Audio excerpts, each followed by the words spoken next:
quero agradecer ao Jaime e à Ana o convite, é sempre também uma alegria para nós estarmos aqui. E então trouxemos para refletir uns apontamentos sobre a paz. Eu trouxe este tema, escolhi este tema, já o apresentei na nossa associação, porque de repente nós buscamos a paz, queremos estar em paz e temos um comportamento diametralmente oposto. Do impulso, da negatividade, de ir buscar um cigarro, do grito, da revolta, que são comportamentos ou são, digamos assim, situações que nos levam a tudo menos a termos aquela paz que então almejamos.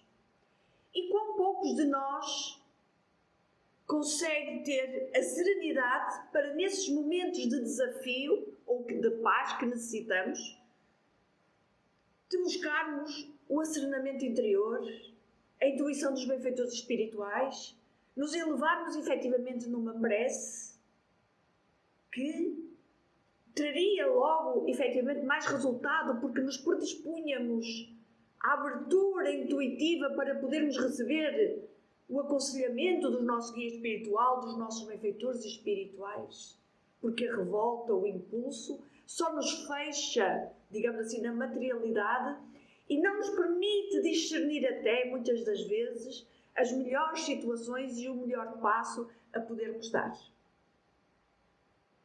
Então, Jesus nos traz esta frase, e é com ele que introduz a palestra, que diz: a paz vos deixo, a minha paz vos dou. Não vos a dou como o mundo a dá.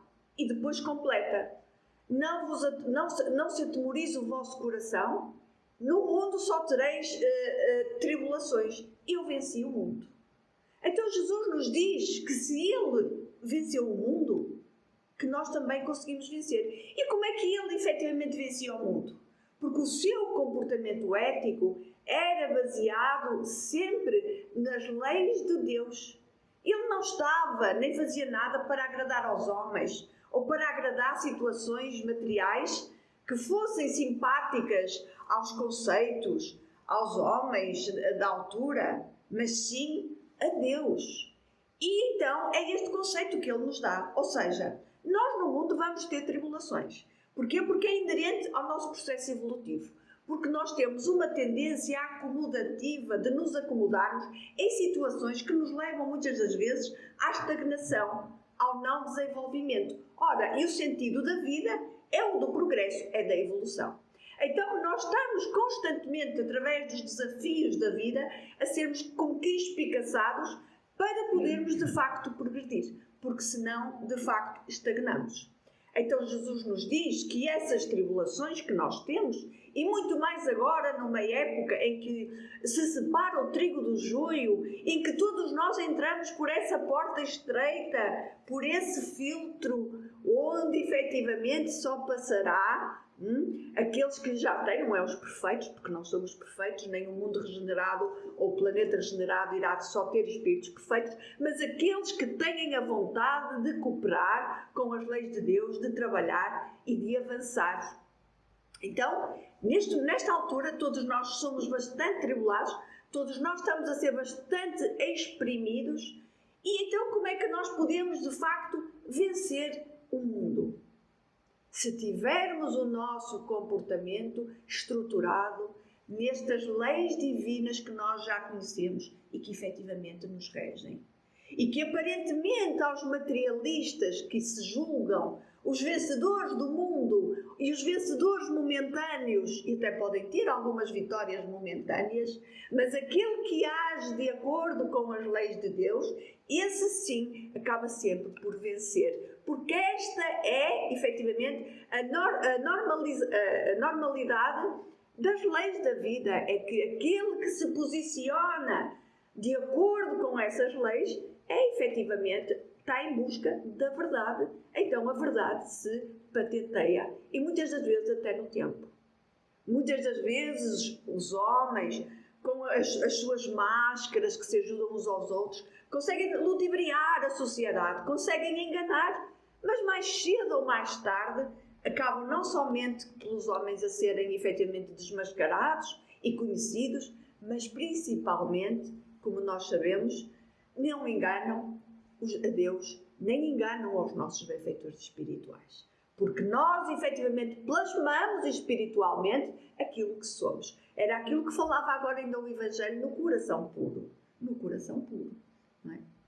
Então, efetivamente, eu posso estar muito bem vestida para poder parecer uma coisa que até nem sou, mas diante dos homens posso enganar, mas diante dos benfeitores ou diante da verdade, que é essa lei que nos rege, eu efetivamente não consigo enganar, porque eu plasmo a minha essência, se é boa ou efetivamente se é má. E é essa essência que eu plasmo, fruto do meu pensamento, do meu sentimento e da minha conduta, que eu vou efetivamente atrair entidades inferiores que me vão influenciar negativamente ou entidades simpatizantes, que criam empatia connosco e nos ajudam de facto a progredir. Então, nos momentos de tribulação que todos temos, pensar no reto proceder. No reto proceder. Muitas das vezes até, quando até os nossos próprios interesses são de facto contrariados. Mas o que importa é que se nós agirmos de acordo com esses princípios éticos que regem a vida, a verdade acaba por chegar a nós e acaba-se por se patentear. Eu, há uns tempos, passei uma situação em que dei por mim, diante de uma tribulação, como todos temos e eu também tenho, a agir impulsivamente. Estava a permitir que o impulso agisse por mim. Então, mas calma, isto estava-me a indispor. Porquê? Porque já começa a ser uma natureza que não condiz com aquilo que eu tento praticar. Porque eu tento todos os dias praticar, ser uma pessoa melhor, tento praticar dentro de mim ou trabalhar dentro de mim as minhas arestas que ainda tenho, todos nós temos, as nossas qualidades e os nossos defeitos, que temos que estar conscientes deles para os podermos trabalhar. E, portanto, não temos a pretensão nenhuma de aparecer como perfeitos, e é muito positivo quando nós conseguimos identificar que algo em nós, no nosso comportamento, porque quando nós temos um comportamento externo que não se coaduna com aquilo que nós internamente acreditamos, gera em nós uma inquietude, gera em nós um desequilíbrio, como quem diz, a cara não condiz com a careta. E então nós que temos sensibilidade, sentimos-nos inquietos e não gostamos, digamos assim, daquela sensação de angústia que nos traz, e então procuramos de facto esta situação. Então, quando eu fui confrontada com esse desafio e me dei por mim a agir impulsivamente, eu disse calma, não é por aqui, vamos serenar e então vamos tentar cooperar com a situação no sentido positivo. Vamos tentar cooperar da melhor forma possível para que de facto eu possa, através de um comportamento, de facto a serenar-me e ter um comportamento adequado. Porque às vezes, como todos nós sabemos, é difícil para todos. E agora trago aqui, então também, numa primeira abordagem, o Cristo nos informa que oferece a paz para quem lhe segue os passos e as palavras. Por isso é que nos momentos de tribulação e de dor, de desafio, de angústia, de desconfiança, até às vezes de revolta diante de tanta injustiça que nós nos vamos confrontando todos os dias, não é? Se nós efetivamente fizermos uma prece, trazermos ao nosso pensamento Jesus, então efetivamente logo nos acerenamos. Porquê? Porque Ele é o jugo leve e o fardo suave. Como que nos ajuda imediatamente a desconstruir aquela situação de conflito, para nós podermos avançar. De facto, temos pessoas, e é isto muitas das vezes, porque às vezes, e nós sabemos, as outras pessoas estão connosco exatamente para nos desafiar a crescer. E muitas delas acabam por chegar com comportamentos que são para serem trabalhados em nós, mas que nós não gostamos. Isto acontece com todos, certo? E é por isso que os temos que, de facto, trabalhar. E então, temos essas pessoas que nós vemos no mundo, que parecem ter a paz, mas na realidade não a têm. Não é a primeira vez que nos chega à casa espírita pessoas que nos dizem assim: eu tenho tudo, tenho possibilidades económicas, tenho uma casa, tenho um carro, tenho um marido, tenho uma filha formada, tenho netos, tenho tudo, não me falta nada. Não estou em paz. Não sou feliz. Porquê? E então, como diz aqui Jesus, não será, portanto, somente os bens perecíveis onde obtemos paz. E aqui há efetivamente duas situações, que é: eu estou efetivamente acomodada na materialidade e não tenho paz, porque há aqui então o tal acicate evolutivo que Deus nos envia para nós podermos progredir, e como diz o Evangelho, é então a alma que necessita de progresso e por isso fica inquieta, porque quer progredir, já não se acomoda naquele patamar, quer avançar. Ou é efetivamente o quê? Nós estamos de tal forma presos às situações materiais que nos vamos afastando deste eixo central que nos norteia a vida. E vamos criando comportamentos e estados depressivos, angustiantes. Porquê? Porque nos vamos afastando. A matéria passa a ser o nosso centro de atenção. E ficamos então em desequilíbrio e deprimimos, porque não estamos a dar a devida importância à questão do espírito. Então é este binómio, espírito e corpo físico, que nós temos que trabalhar, conforme Jesus explicou muito bem numa parábola do Evangelho, que é dar à terra ou dar a César o que é de César, pois nós estamos na matéria e temos que viver na matéria. Nós temos que viver na matéria, temos que trocar dinheiro, temos que comprar, temos que vender, temos que ganhar, temos que investir, temos que fazer isto. Portanto, é a parte de César que nós temos que estar, mas a Deus o que é de Deus. Mas temos também que dar e trabalhar em nós a parte de Deus, para que efetivamente o binómio fique equilibrado e nós possamos então ter a paz. A paz no plano inferior pode não passar de estacionamento. Há muitos de nós que estamos estacionados neste plano inferior. E nós vamos aqui identificar alguns, longe de nós, para julgamento. Jamais, a quem quer que seja, mas para identificarmos, para estarmos atentos e conscientes. Pois o mundo pode proporcionar muitos acordos e arranjos nesse terreno, máscaras de uns aos outros, favores. Vivemos numa sociedade de favores, de interesses, infelizmente. Não é? Mas somente o Senhor pode outorgar o espírito da paz verdadeira. E se não o vivenciarmos, não teremos paz. No mundo, a ausência de paz deve-se ao afastamento, então, como eu dizia há pouco, desse eixo central que é Deus em nós mesmos. Nós, ao nos materializarmos demais com a vida, afastamos-nos de Deus que está dentro de nós. Nós somos um filho seu, uma partícula em desenvolvimento. Aturdidos pela aquisição dos bens perecíveis. E nós podemos identificar alguns governantes, alguns ditadores, algumas pessoas, talvez até nós, já em alguma situação de poder, de estatuto social, de estatuto económico. Achamos que éramos o próprio Deus e que não precisávamos nada da fé, nem de Deus, nem de trabalhar estes valores, porque nos achávamos o próprio Deus, porque nos achávamos inatingíveis. Nós temos isso hoje, vemos isso hoje em governantes. Mas é um poder temporal que logo vai efetivamente perecer. É uma ilusão, é um engano. Até porque o poder traz em si a responsabilização do progresso, do avanço. E quantos há e existem aqueles que estão a aproveitar o poder, a posição, para poder efetivamente fazer avançar os seus conterrâneos? Quantos estão a aproveitar para infelicitar, para ameaçar, para adquirir de forma incorreta outros países, outras nações, outros bens, outros dinheiros, outras situações de outras pessoas? E nós vimos isso todos os dias.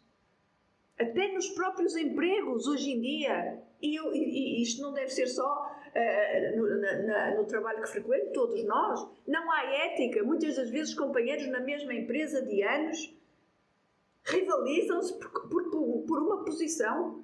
Hoje em dia, muitas das vezes, não se olha a meios para atingir algo que se quer. Então, nos círculos da guerra e da paz das nações, costuma representar o silêncio provisório das baionetas. As armas têm estado caladas. No entanto, continuam os ataques, continuam as guerras. Não obstante, os acordos de paz que socialmente são assumidos e que nunca se acabam por se cumprir. A dos abastados, inconscientes, é a preguiça improdutiva e incapaz. Quando estão efetivamente, não, eu estou aqui rodeado do meu dinheiro, do meu poder, escravizam os seus subordinados. Sabem para quê? Muitas das vezes, para não se desgastarem, porque acham que são eternos no corpo físico e nós só somos eternos na parte espiritual. Então, para não se desgastarem, infelizmente vê-se isto. E este tipo de comportamento leva ao orgulho exacerbado, o egoísmo, que são as duas chagas da sociedade e que levam efetivamente a uma sociedade corrompida, em que uns têm tudo e outros que não têm nada. Cada vez se vê mais a desigualdade nas situações. Depois existem dos que se revoltam no quadro das lutas necessárias e a manifestação do desespero doentio. Há aqueles que efetivamente depois acabam por se revoltar. E muitas das vezes até nós, porque muitas das vezes nos revoltamos. O próprio Cristo também, quando confrontou no diálogo, digamos assim, quando enfrentou os fariseus hipócritas, nos ais apocalípticos, não é? Também era uma forma, digamos assim, de revolta pelo comportamento. E nós às vezes também temos isso. Não se admite, por exemplo. Não se admite, por exemplo, nós vemos em Gaza, já foi assumido que Israel está a praticar um genocídio. E, no entanto, está assumido por todos os países e, efetivamente, a guerra não se acaba. Mas vocês podem dizer assim, mas aquilo nos tempos passados eram uns e agora são outros e aquilo continua assim. Mas não nos podemos esquecer o que é que nos ensinou Jesus. Não é a lei de talião, o olho por olho, dente por dente, é a lei do amor que vive agora no universo e que é essa que tem que ser imposta. Então os homens, pela sua evolução, já deviam ser capazes de dialogar e de avançarem para propostas que fossem positivas para todos e que pudessem avançar, dado o progresso que nós já fizemos. A dos ociosos sistemáticos é a fuga ao trabalho, não é? É aí que buscam a paz. A dos arbitrários é a satisfação dos próprios caprichos. A dos vaidosos é o aplauso da ignorância. Porquê? Isto porque quanto mais ignorante for uma sociedade e as pessoas, mais fácil é a vaidade imperar. A dos vingativos, que é a destruição dos adversários, que é aquilo que ainda muitos praticam, o olho por olho, dente por dente, fizeste, vais levar igual, vais fazer, não é? Ainda se vê muito. A dos maus é a vitória da crueldade. A dos negociantes sagazes é a exploração inferior. Quantos vemos o tráfico humano que existe, o tráfico de prostituição e tanta coisa, o tráfico de órgãos, visam somente o dinheiro, o poder. A dos que se agarram às sensações de baixo teor e à viciação dos sentidos. A dos comilões é o repasto opulento do estômago, não é? Quantas das vezes comemos por ansiedade, mesmo ainda que satisfeitos? Embora temos fome espiritual no coração e, portanto, ainda que possamos comer muito, é uma comida que nunca nos vai saciar, porque a nossa fome é, efetivamente, uma fome espiritual que está ali mascarada e eu como para tapar essa ansiedade. E hoje em dia pergunta-se muito, até os nutricionistas perguntam mesmo se a pessoa come mesmo por fome ou se é efetivamente ansiedade, alguma angústia que a pessoa quer compensar com a comida. Há muitos ímpios caluniadores, criminosos e indiferentes que disputam da paz do mundo, sentem-se triunfantes, venturosos, os dominadores do século. Ainda há pouco tempo atendi uma senhora que chorava em lágrimas, no atendimento fraterno, chorava em lágrimas porque o marido, o ex-marido, que ela separou-se, não obstante ter traído com uma outra pessoa, tinha um cargo de poder, um cargo profissional bastante elevado e, portanto, ganhava alguns milhares. E, no entanto, conseguiu, pelo dinheiro que tem em tribunal, não dar pensão a 3 filhos, 3 dos quais estão na faculdade hoje em dia. Ela tirou-lhe a casa de família, e ela efetivamente está a enfrentar um caos, uma vida dificílima, sozinha, porque por este homem efetivamente ter sido absolvido. Lá está, pelo poder da influência, pelo poder económico, compra-se efetivamente a justiça. Não é? Não te esqueças, contudo, de que a paz do mundo pode ser muitas vezes o sono enfermiço da alma. É bem verdade.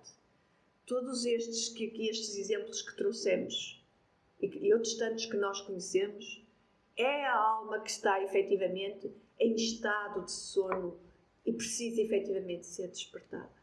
Precisa ser despertada. E possivelmente, para ser despertada, possivelmente será com sofrimento, para que possa de facto perceber. Há uns tempos visitei uma pessoa num lar e essa pessoa está-lhe a fazer muito bem no lar. Essa pessoa até está bonita, porque sozinha no lar tem-lhe dado para, de facto, meditar e refletir. Eu fiz coisas, dizia-me ela. Eu fiz coisas, meu Deus, eu fiz coisas. Então tem sido momentos de catar-se, para perdoar, para, quem sabe, pedir perdão, para orar. Dizia-me ela isto em lágrimas, mas ao mesmo tempo também aliviada. Então esta paz é uma paz podre. É uma paz podre. Nós precisamos da paz verdadeira, que nos traz leveza, através da intenção pura, através do comportamento puro. Assim, busca desse modo aquela paz que excede o entendimento.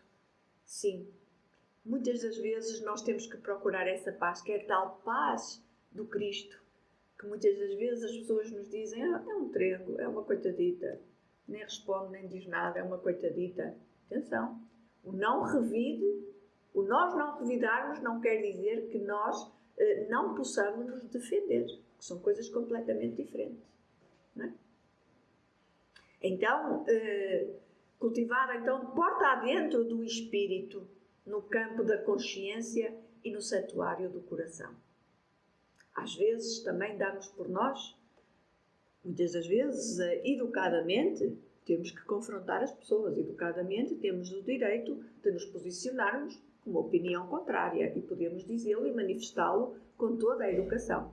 Mas temos outros momentos que dizemos assim: nem vale a pena, portanto, nem vou perder tempo com isso. E recolhemos-nos na nossa paz.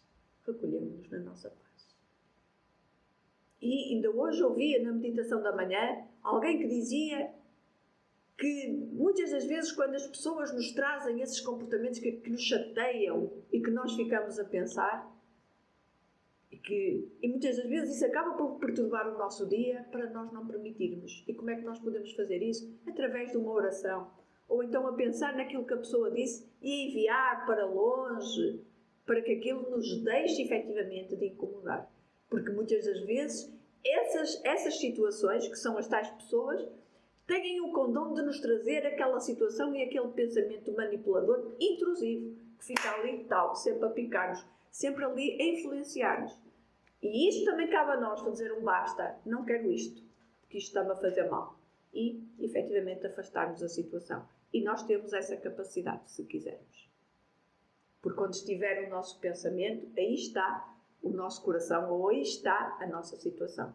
Então, muitas das vezes também nos arreliamos por darmos demasiada importância a situações que já não nos deviam efetivamente importunar.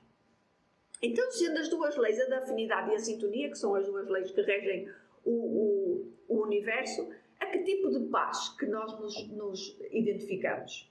Aquela paz tóxica do mundo, da fofoca, da calúnia, do interesse, ou a paz saudável a que nos vinculamos?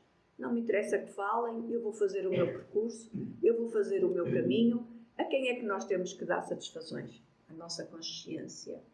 E, efetivamente, a Deus, que é a quem, efetivamente, embora Ele não nos peça nenhuma satisfação, mas à nossa consciência sim, mas por respeito à sua figura. A mais ninguém. A mais ninguém. Então, desta forma, todo o momento, a vigilância em torno dos nossos passos, para não cairmos na revolta, no impulso, na crítica, no grito, não é? Que isto acontece tanto. Deve ser uma constante para o ajustamento do comportamento em qualquer altura. Pois então este ajustamento é aquela coisa, pá, calma, já te deixaste envolver. Como é que é? Calma aí. Ajusta o comportamento. Não deixes. Não te deixes perturbar por esta situação. Tu vais efetivamente vencer. E aqui, lá está, orarmos, pedirmos a Deus orientação. Afastarmos, como diz o Evangelho, um pouco o problema, para o podermos ver numa outra perspectiva. Para irmos ganhando forças para o podermos debelar. E este então ajustamento permite alavancar o tal auxílio espiritual para ultrapassar as injunções e as tribulações. Então, a que tipo de paz te vinculas e dir-te-ei quem és?